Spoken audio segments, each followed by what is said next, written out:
রিকশা ও অটোরিকশাকে আপদ বললেও এবার সরকারের প্রয়াসেই নতুন আঙ্গিকে সড়কে নামছে ত্রিচক্রযান। হাইকোর্ট রিট পিটিশন চূড়ান্ত শুনানির জন্য অপেক্ষমান থাকা অবস্থাতেই বুয়েটের ডিজাইন করা ই রিকশা রাজপথে নামানোর ঘোষণা এসেছে। এতে রাজধানীর সড়কে বিশৃঙ্খলা আরও বাড়বে বলে মনে করছে যাত্রী কল্যাণ সমিতি। বিস্তারিত শফিকুল ইসলামের রিপোর্টে। কালার এক্সপার্ট, জর্জ স্যাপ এবং মাইল্ড অন হ্যান্ডস টেকনোলজি সমৃদ্ধ অরিক্স ক্রিস্টাল ওয়াশ আপনার লন্ড্রি এক্সপার্ট। রাজপথের আতঙ্ক, ব্যাটারি চালিত অটোরিকশা ইচ্ছে মতো ছুটছে দিকবিদিক। রাজধানীর অলিগলি থেকে মূল সড়ক কোথায় নেই এই ত্রিচক্রযানের দাপট।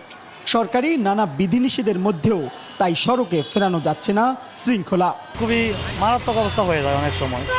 আমরা দেখা যায় যে কনস্টেবলদেরকে নিয়ে ওই পাশে গেলে এই পাশে চলে আসে তারা, আবার আমরা পরিষ্কার করে যদি এই পাশে আসি অন্য পাশে চলে যায়। ঢাকার যে জনজীবন সেটাকে মোটামুটি অনেকটা অস্বস্তি করে ফেলেছে। এটা এদের জন্য পাশাপাশি এমন একটা ব্যবস্থা করা উচিত যাতে যানজটও নিরসন হয়, এদেরও কর্মসংস্থানে একটা ব্যবস্থা হয়ে যায়। এমন বাস্তবতায় আগামী আগস্ট থেকে বুয়েটের ডিজাইন করা ব্যাটারি চালিত ই রিকশা রাজপথে নামাচ্ছে সরকার।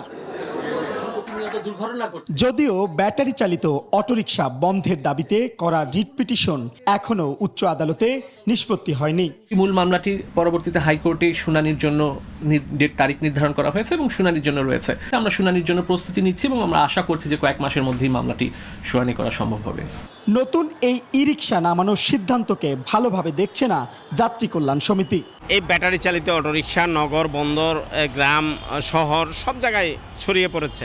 এইসব অটোরিকশা না সরিয়ে নতুন করে শহরের মাঝপথে যদি আবার নতুন করে ব্যাটারি চালিত রিকশা নামানো হয়, এতে পরিবহনের শৃঙ্খলার পরিবর্তে বিশৃঙ্খল পরিস্থিতি তৈরি হওয়ার সম্ভাবনা রয়েছে। ব্যাপক সমালোচনার মুখে সরকার গত এক বছরে অন্তত 2 বার অটোরিকশা বন্ধের চেষ্টা করে, তবে প্রতিবারই তা ব্যর্থ হয়। এটা সড়ক দুর্ঘটনায় এখন ক্যান্সারের মতো ব্যাধি হয়ে দাঁড়িয়েছে। শফিকুল ইসলাম, 21 টেলিভিশন, ঢাকা।